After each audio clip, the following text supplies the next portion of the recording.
OFSS विद्यार्थियों के लिए महत्वपूर्ण सूचना है। आप लोगों के लिए 8 जुलाई से 17 जुलाई के बीच एडमिशन का डेडलाइन था और 17 जुलाई तक आपको अप्लाई करना था, ऑनलाइन कैफ भरना था। आपको सूचित कर रहा हूं मैं, जो सूचना है ओएफएसएस सेल से प्राप्त हुई है सूचना, उसके अनुसार यह नामांकन की तिथि 17 जुलाई के बाद आगे बढ़ाई जा रही है। अब आप 18 जुलाई से लेकर 22 जुलाई तक, यानी कि आप जो है 5 दिनों के लिए नामांकन की तिथि बढ़ा दी गई है।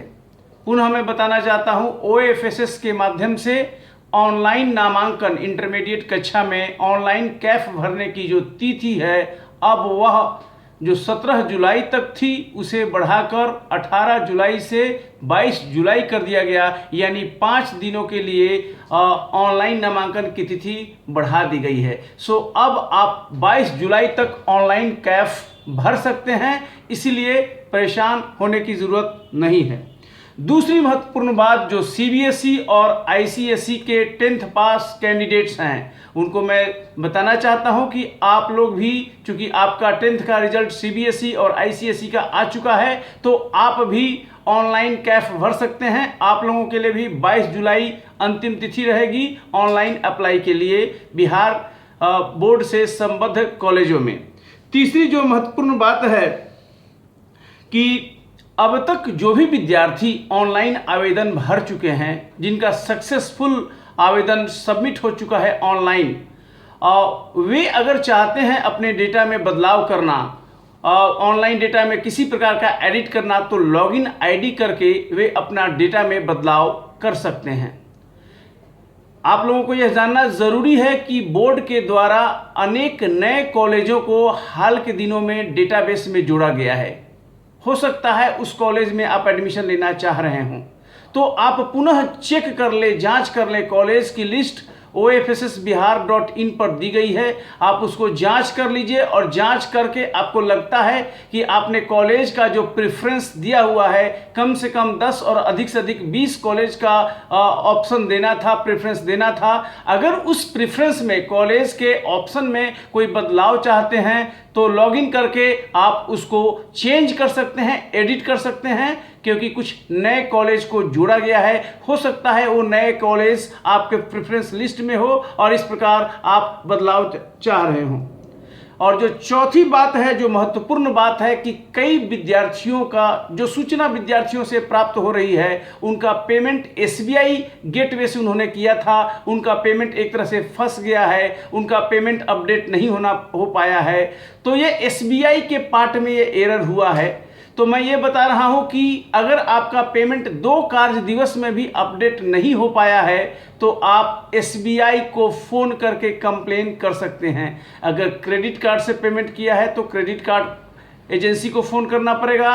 अगर नेट बैंकिंग या फिर आप किसी अन्य, जिस माध्यम से भी आपने पेमेंट किया है, ऑनलाइन पेमेंट किया है, आपको उसे सूचित करना पड़ेगा, कंप्लेन करना पड़ेगा कि हमारा पेमेंट अपडेट नहीं हुआ है। अतः पेमेंट अपडेट अगर नहीं हुआ है तो आप कंप्लेन कीजिए, और अगर अपडेट हो गया है तो कोई दिक्कत नहीं है। लेकिन ऐसी स्थिति में आपको अप्लाई करना चाहिए नए पेमेंट के साथ, फ्रेश पेमेंट के साथ, बिना पेमेंट के रिफंड का इंतज़ार करते हुए। और इस बार आप इलाहाबाद बैंक का जो पेमेंट गेटवे है उसका माध्यम से आप अप्लाई कर सकते हैं। क्योंकि एसबीआई में थोड़ी समस्या आई है, इसलिए सजेशन रहेगा कि इलाहाबाद बैंक का जो पेमेंट गेटवे है उसका आप इस्तेमाल कीजिए और ऑनलाइन पेमेंट कीजिए।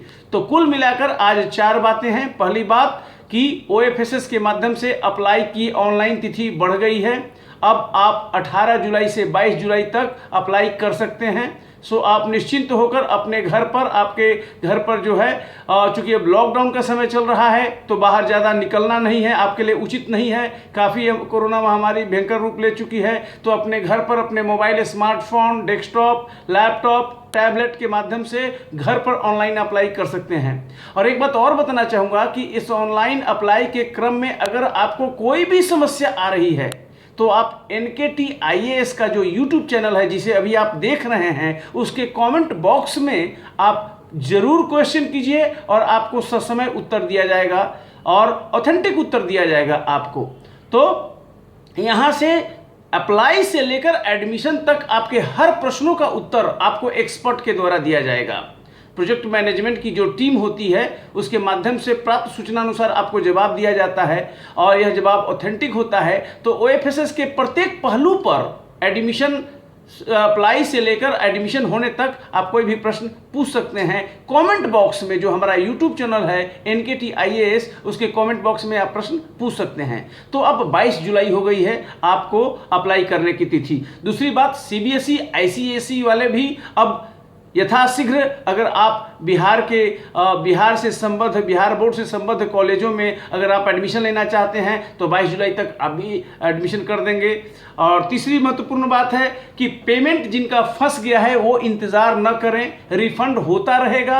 आप कंप्लेन कर दीजिएगा, लेकिन रिफंड के इंतज़ार करते करते लास्ट तिथि न निकल जाए, अतएव आप फ्रेश पेमेंट कर दीजिए इलाहाबाद बैंक के पेमेंट गेटवे से। एक महत्वपूर्ण ये जो बात है उसके माध्यम से। और चौथी महत्वपूर्ण बात यह है कि आप अपने कॉलेज को ऑप्शन को बदल सकते हैं, क्योंकि कुछ नए कॉलेज भी जोड़े गए हैं। अगर उन कॉलेज में आप एडमिशन लेना चाहते हैं तो उसको एक्सप्लोर कर ले, देख ले। वेबसाइट पर नए कॉलेजों की सूची दी गई है, आपके ब्लॉक में, जिला में कौन से नए कॉलेज जुड़े हैं। अगर कोई हैं तो आप अपने ऑप्शन को देख लें और एडिट कर लें। इसके अलावा अन्य भी ऑप्शन एडिट किया जा सकता है लॉगिन करके।